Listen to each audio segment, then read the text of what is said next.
Bonjour lecteurs de notre chaîne YouTube et au monde du forum de rcmag.com. Alors on se retrouve pour la deuxième vidéo sur la présentation et on fera l'essai bien sûr de la nouvelle version de la Phaser. On l'attendait depuis un moment, elle existait la Phaser, une voiture à succès de chez Kyosho. Pour moi c'est peut-être même une des meilleures Kyosho actuelles. Franchement c'est une voiture qui a énormément de qualité.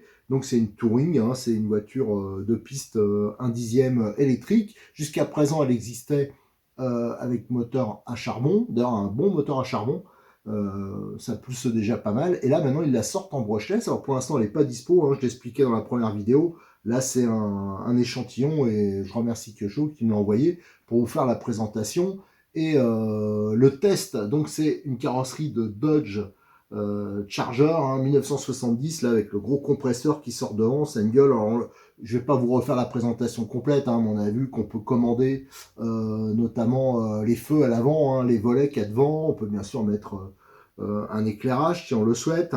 Alors sur cette vidéo, la première, on avait fait la présentation générale, on a regardé un peu l'équipement. Là, j'aimerais bien démonter quelques éléments pour qu'on découvre ensemble s'il y a des accessoires, des trucs en plus. Alors déjà, une première précision importante, dans la première vidéo, je m'interrogeais sur le récepteur, parce qu'on peut mettre un cerveau supplémentaire ici qui va commander les volets. Ici, là, ceux qui sont... Alors, attendez, regardez. Voilà, je sais pas si on voit bien. Pour les feux, hein, pour faire comme pour la vraie, il y a une grille qui se met devant les feux. Alors ça, on peut le mettre ici, hein, sur cet ensemble. Mais il faut bien sûr une troisième voie pour commander ça. Alors je m'interrogeais, je disais, putain, s'il faut racheter un récepteur spécifique, normalement, les phaseurs normales, je crois que c'est un deux voies. Et là, il y a Tony de chez Kyosho qui m'a contacté, qui m'a dit, non, c'est bien un récepteur trois voies qui est livré avec. Donc ça, c'est plutôt un bon point. On avait vu qu'au niveau option, il y avait le cardan central, hein, qui était alu, qui était livré avec. Donc ça, c'est plutôt sympa. Surtout que là, quand même, le moteur brushless, ça risque de pulser pas mal. Mais moi, ce que j'aurais voulu vérifier, c'est déjà au niveau du pignon moteur, si c'est toujours le pignon plastique qu'il y a sur les phasers standards, ou ils sont passés en pignon acier, ce qui sera un peu logique. Alors si c'est pas le cas, bah, justement on fera le changement, on va en profiter pour présenter les options, hein, pour les phasers. On en profitera pour mettre un palier en alu, hein, pour avoir un meilleur refroidissement, et voilà, et aussi mettre, s'il n'y a pas, le pignon métal. Et j'aimerais bien aussi aller regarder au niveau du cerveau. Je sais que ça, c'est la faiblesse des phasers, et il n'y a pas beaucoup de défauts sur cette voiture. C'est vraiment une voiture qui a beaucoup de qualité. D'ailleurs, Cyril de Modix 34, qui bosse pas mal avec les phasers, hein, il y en a pas mal dans mon coin, il me dit qu'il vend très peu de pièces détachées. C'est vraiment une voiture qui est solide, qui est fiable, qui est bien équipée d'origine. Mais elle a un défaut, c'est le cerveau d'origine, comme beaucoup de RTR. Là, il est à pignon plastique. Et comme souvent, les voitures destinées aux débutants, ou, là il n'y a pas que des débutants qui pilotent ça, mais si la direction elle n'est pas bien bloquée, elle n'est pas bien réglée plutôt au niveau des battements, il suffit que ça force un peu ou que ça prenne un bon pet, les pignons plastiques qui sautent. Alors il se peut, comme ça c'est une voiture qu'on va utiliser pour prêter, pour des démonstrations, des choses comme ça, donc elle va être pas mal sollicitée, hein. Donc je pense que je vais directement en profiter en démontant, comme je vais démonter pour présenter, mettre peut-être un cerveau à pignon métal, et en même temps ça vous fera tuto pour ceux qui voudraient faire la même chose. Pour le reste, franchement il n'y a pas grand chose, moi je la trouve très bien comme elle est. Alors la première chose qu'on va faire, je vais vous présenter sur cette vidéo, on va pas pouvoir tout faire sur cette vidéo, je ne veux pas la faire trop longue non plus, mais on va déjà présenter les options qui peuvent se monter sur cette voiture. Alors je les ai peut-être pas toutes, hein, parce que tout est pas toujours dispo. Alors là je remercie pareil Cyril de Modis 34 qui m'a passé sa gamme d'options. Et aussi ce qu'on va faire, c'est qu'on va commencer à démonter les roues, peut-être démonter le moteur. Voilà, on va attaquer. De toute façon, je pense qu'avant de rouler, il y aura au moins 3 vidéos, hein. On va vraiment essayer de regarder ça en détail. Allez, déjà je vais vous présenter les options. Alors j'ai étalé devant moi des options, mais aussi des pièces qui sont démontées pour essayer de vous montrer comment est faite la voiture, hein, parce qu'on va quand même pas la décortiquer entièrement. Ça, je vous le ferai quand je vais enfin, alors le problème c'est le temps, quoi, c'est me relancer dans le montage de ma Phaser version semi-kit. Là, par contre, j'irai un peu plus loin. Alors, pour les options, on va déjà regarder. Ici, vous avez une option que je trouve très intéressante, hein. Elle n'est pas toujours dispo, alors quand elle est dispo, il faut en profiter. C'est la FAW217. C'est le support moteur alu. Alors, ce qui est bien, là, on ne le voit pas, il n'est pas dans le bon sens, mais il y a déjà les emplacements. C'est un peu comme Tamiya, les emplacements pour, selon le rapport qu'on met. Donc, le support moteur en alu, j'en profite pour vous montrer la version d'origine qui est en plastique. Et vous voyez, c'est marqué. Il y a des indications, alors ça c'est par rapport à la couronne je pense et au pignon qu'on met sur la notice, c'est indiqué. Donc ça permet d'avoir le bon entre-dents. Et d'origine, j'en profite là aussi pour vous montrer, c'est un pignon en plastique, alors qui pose pas spécialement problème. Alors ça c'est pour les versions charbon, on verra si c'est la même chose sur la version brushless. Et là on voit le montage hein, de la version. Alors ici, c'est une version charbon, bien sûr. Donc vous avez le support en plastique et le pignon en plastique et le moteur 14 tours qui pousse bien, hein, qui marche vraiment bien ce moteur. Voilà. Donc le support moteur en alu, alors ça, s'il n'est pas présent, je pense qu'il n'y est pas d'origine. On le mettra parce que j'en ai une d'avance. Alors qu'est-ce qu'il y a comme autre kit? Vous avez les kits barres anti-roulis. Donc il y a plusieurs barres anti-roulis de diamètres différents qui sont livrés avec. Donc ça c'est la référence FAW208. Donc ça, bien sûr pour la tenue de route c'est important, hein. Ça permet vraiment de bien régler sa voiture. Après il faut maîtriser quand même un minimum ce réglage. On a les cardans homocinétiques avant. Alors vous verrez, hein, la fixation des roues, c'est un peu particulier. C'est des très très beaux cardans, hein, c'est un mix acier en alu. Le défaut qu'il y a, c'est que c'est un peu onéreux. Alors ceux-là, je les mettrais plutôt pas sur celle-ci, hein, parce qu'elle est vraiment destinée à faire de la démo, mais je le mettrais sur la version kit. D'ailleurs, bah, je suis bête, sur la version kit, elle y est déjà, donc peut-être que je le montrerai finalement. Enfin voilà, c'est de très beaux cardans. Alors c'est vraiment utile essentiellement à l'avant.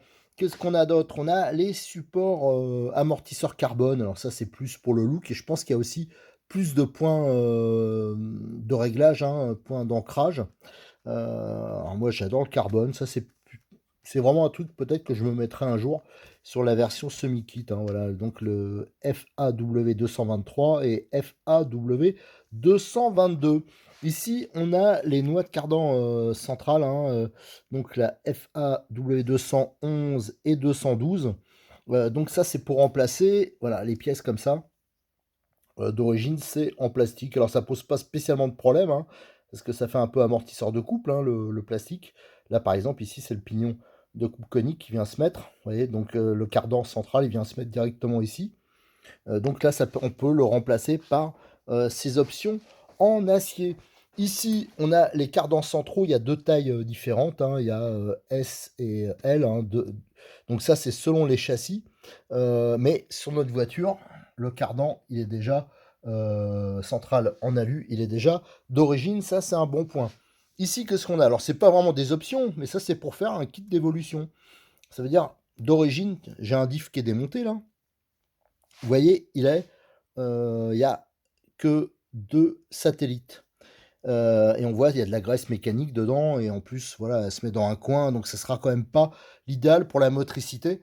Donc, ce que je vais faire, c'est, je ne ferai peut-être pas ce coup-là, j'hésite un peu, mais refaire les diffs pour qu'ils soient d'entrée pile poil et les passer en version 4 satellites. Alors pour les passer en 4 satellites, il faudra cette référence, hein, VZ012. Donc là, vous avez tous les pignons. Alors ça, je rappelle, hein, chez Cyril, il y a vraiment toutes ces pièces, hein. Il y a vraiment une rubrique spécifique pour la phaser. Ça, c'est les joints. C'est toujours bien d'en avoir d'avance, hein, les joints papier pour le diff. Et ça, c'est les axes de satellite, hein. C'est les mêmes que sur les Néo. Voilà, les Kyosho Néo 1/8. Alors, qu'est-ce qu'on a d'autre? On a, bon, là, je vous montre quelques pièces, comme par exemple le pare-choc, la couronne centrale. Ça, c'est peut-être pas mal d'en avoir une toujours d'avance. Ici, on voit le sachet avec tout ce qui est triangulation. Et là, alors là, je les ai en version Connect, mais ça existe en version Kyosho. Là, je les ai pas pour vous les montrer. C'est toute la série des pignons moteurs en acier. Là, je vous ai mis quelques pièces démontées. Alors, les cellules, elles se démontent par le haut. Alors, on le voit bien, hein, là, c'est l'arrière. Vous voyez, il y a beaucoup de graisse, hein. Pour ça, je le retirerai et on mettra une graisse plus adaptée et on en mettra moins. Donc voilà, vous avez, donc c'est très pratique, hein. On retire les vis, hop, et on a accès au différentiel. Ici, ça, c'est la partie avant. On le voit avec les fusées avant, avec le système sur rotule, hein, qui est assez particulier. Et là, on voit l'attache, pareil, pour les roues, qui est aussi spécifique. Donc, c'est vraiment des jolies pièces, hein. C'est du beau matos. Regardez la noix qui est énorme, hein, pour les cardans d'origine. C'est pour ça que les cardans d'origine sont quand même très résistants. Il n'y a pas vraiment de problème avec ça. Là, voilà, regardez la taille du cardan. C'est vraiment du balèze, hein. Et donc, comme c'est en plastique, bah, ça amortit les chocs. Donc, en fin de compte, c'est plutôt pas mal. Voilà. Et là, on voit le moyeu. Et là, on a les amortisseurs. Je crois, alors je ne l'ai pas là, mais je crois qu'il y a un kit avec des ressorts différents. Mais il existe aussi des amortisseurs entièrement en aluminium. Mais ceux-là, je peux vous assurer qu'ils fonctionnent déjà bien. Voilà, donc maintenant, ce qu'on va faire, je vous ai montré un peu les options. Ce qu'on va faire, c'est qu'on va déjà démonter les roues, voilà, pour avoir un accès un peu plus, voilà, qui a un peu plus de visibilité sur la voiture. Et on va regarder justement cette histoire de fixation de roues et ce qu'on peut mettre comme type de roue dessus, hein. D'ailleurs, en parlant des roues, celles d'origine, je les trouve quand même hyper sympas, ainsi que les pneus qui ont vraiment un look très réaliste. Alors, j'ai démonté une roue, hein, pour vous montrer le système. En fin de compte, vous voyez, vous avez le moyeu de disque, hein, façon un peu maquette, hein, ça fait sympa, c'est réaliste. Il y a l'étrier, en fin de compte, l'étrier, il y a deux vis ici, fixation, et ça permet de maintenir en place la pièce, hein, donc comme ça, elle ne peut pas partir quand vous démontez la roue. Et même, vous avez vu, hein, même si au niveau des cardans, c'est une fixation spécifique, là, c'est tout à fait du standard, hein, c'est du 12, et ça existe en deux déports. Donc là, vous avez le déport d'origine qui est, je crois que ça doit être du 190 de déport, et avec la voiture, à chaque fois, c'est livré, hein, quelles que soient les versions. Vous avez une version plus 5, hein, qui permet d'élargir au total de 1 cm la voie. Alors, c'est une vis qui assure la fixation, alors, contrairement aux autres voitures où c'est un e-stop. Voilà, et là, il y a une vis plus longue qui est livrée, hein, quand on utilise le moyeu avec un déport. Et donc, vous voyez le système d'origine, hein, c'est avec une clé de 2,5 qu'on peut démonter la roue. Alors l'avantage, c'est que je trouve, c'est que ça fait plus réaliste et c'est assez sécurisant, hein. On regardera, mais je pense qu'il y a peut-être un e-stop prisonnier, hein, dans le moyeu. Donc ça, faudra regarder quand on va décortiquer ça. Au niveau des roues, on voit, là j'ai mis les roues de l'Alpine et on voit qu'elles sont un peu moins larges, mais par contre le déport me semble identique. Ce qui va changer, c'est juste la largeur, hein. Là, c'est vraiment un pneu façon maquette et plus large, hein, comme on pouvait retrouver sur ces voitures américaines. Alors là, ce que je vais faire, je vais aller faire toute la série de photos avec les roues démontées, tout ça. Et après, je reviendrai vers vous pour démonter au moins un moyeu pour voir exactement si c'est bien le faux étrier qui retient le tout. Alors, on va démonter l'étrier, hein. Je suis allé faire mes petites photos et vous allez voir, hein, comment ça se démonte.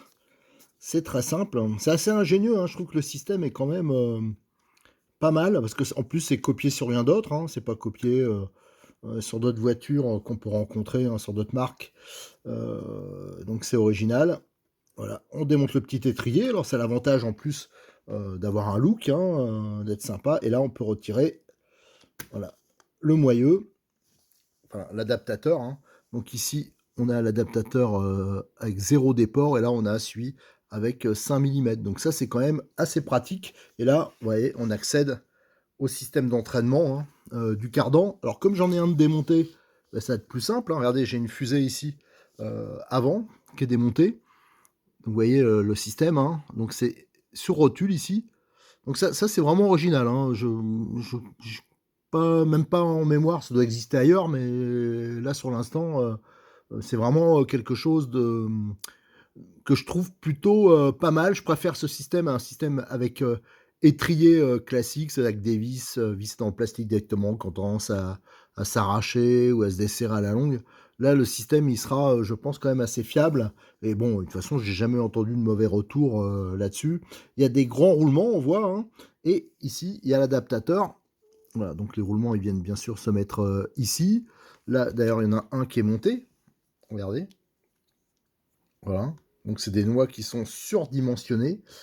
Et ensuite, bien sûr, vous avez le cardan. voilà, qui vient se mettre ici. Donc, comme c'est en plastique, en fin de compte, ça va pas beaucoup s'user, hein, à l'usage, on le voit, hein. Et vous avez l'option, la même pièce, hein, mais en version homocinétique, hein. Donc ça, c'est l'option aluminium qui est en alu, hein, et métal. Alors c'est sûr que ça sera un plus pour la directivité, hein, parce qu'avec les gardants goupillés, ça a tendance à remettre un peu les roues en ligne.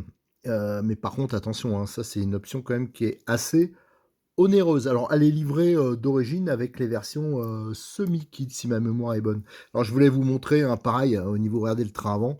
Donc, vous avez les triangles, hein, qui sont assez fins, hein, mais qui sont solides. Là, il y a la rotule qui est intégrée pour la barre anti-roulis, je pense. Voilà, c'est ça.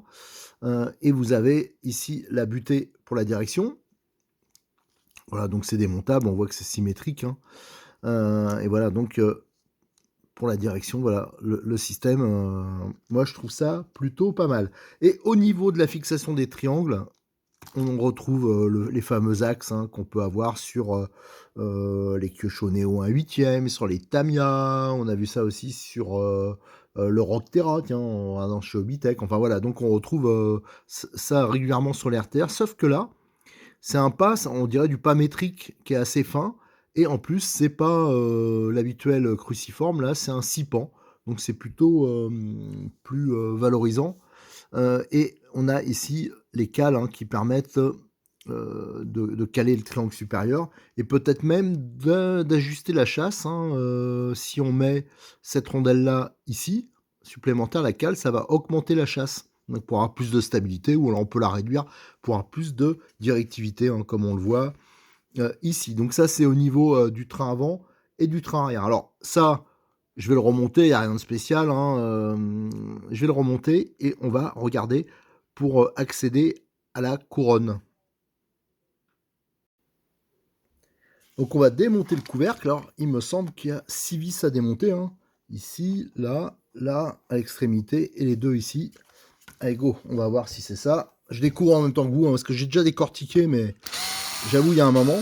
Alors tiens, on voit que c'est des vis, c'est du 6 pans, mais par contre, c'est pas du métrique. Donc moi, je démonte avec ça, hein, mais par contre, je remonte jamais à la visseuse. Parce que après, c'est le drame. Alors ça, c'est les embouts que j'ai trouvé chez Model X34. Il en a qui sont pas chers. Franchement, si on fait gaffe, moi, ça fait 2-3 ans que je les ai. J'ai juste abîmé le petit une fois et c'est ma faute, hein. Je suis parti en travers et la vis, surtout, elle était à moitié foirée. Hop. Alors, normalement, ici, ça doit être pareil que... Voilà, hop, ça se démonte. Vous voyez le couvercle, hein. Donc, qui comprend, qui fait raidisseur, un peu de châssis sur l'arrière, hein, et qui en même temps, on trouve les portées pour les roulements de couronne, là, les deux roulements, et aussi la protection, bien sûr, de la couronne. Voilà. Donc, et bonne surprise, c'est un pignon métal. Alors ça, vraiment, ça me faisait peur. J'ai dit, ils ont quand même pas laissé un pignon plastique. Donc ça, voilà, on peut rentrer dans les options supplémentaires. Alors je sais pas lequel que c'est, ça je vais essayer d'identifier. Mais en tout cas, c'est un pignon métal et l'entredent me semble parfait. C'est normal, hein, il est pré-réglé avec ce système. Donc ça, c'est un très bon point. Ça, c'est un plus par rapport à la version charbon. Alors, j'hésite à faire... Ouais, je vais pas le faire pour l'instant, on le verra le jour où on fera le montage des options. C'est vrai que ce serait peut-être intéressant de l'essayer déjà deux boîtes, la voiture, et quitte à faire les différentiels plus tard. Alors j'hésite à me lancer à faire les différentiels, j'hésite. Bon, ce que je vais faire, je vais quand même regarder le nombre dedans. Je vais quand même le sortir pour vous montrer. Alors ça, normalement, c'est par en dessous. On va s'en occuper tout de suite. Alors finalement, non, c'est pas fixé comme je le pensais, parce que je suis tellement habitué à d'autres voitures. Voilà, chacun a un système différent. Chez Traxxas, je crois que c'est 3 vis en dessous. Le Rogue aussi, il y en a, c'est des glissières. Là, en fin de compte, regardez, c'est juste quand on enlève le carter supérieur, en fin de compte, c'est vrai c'est bien conçu, parce que regardez, l'ensemble, il se retire. Voilà. Donc ça, c'est quand même vraiment pratique. Ça évite d'avoir justement des vis en dessous. Donc par contre, je voulais quand même un peu détailler, hein. Donc vous avez la couronne, et vous avez ici elle est sur 2 roulements. Là, j'avais mal vu tout à l'heure, hein, quand je filmais, je pensais que il y avait une portée ici, mais c'est un Circlips en fin de compte qui retient la couronne. Donc vous avez un roulement, ça doit être un 5-10-4, et là vous avez un deuxième roulement, sûrement, voire 2. C'est possible qu'il y en ait 2 au niveau du pignon. Alors ça, on va le voir tout de suite, parce que ici, il y en a 2. Regardez, j'ai le couvercle, un couvercle démonté, et on voit la portée pour 2 roulements. Donc en fin de compte, la transmission centrale, hein, elle est sur 3 roulements, donc ça ne devrait pas poser problème. Alors on va tout de suite sortir le moteur. Donc on retrouve les trous qui permettent d'avoir un entre-dents qui est parfait. Et on voit, c'est le pignon option 32 dents. Donc ça, c'est quand même un bon point. Surtout que le 32 dents, des fois, il n'est pas facile à trouver. Donc ça, c'est bien.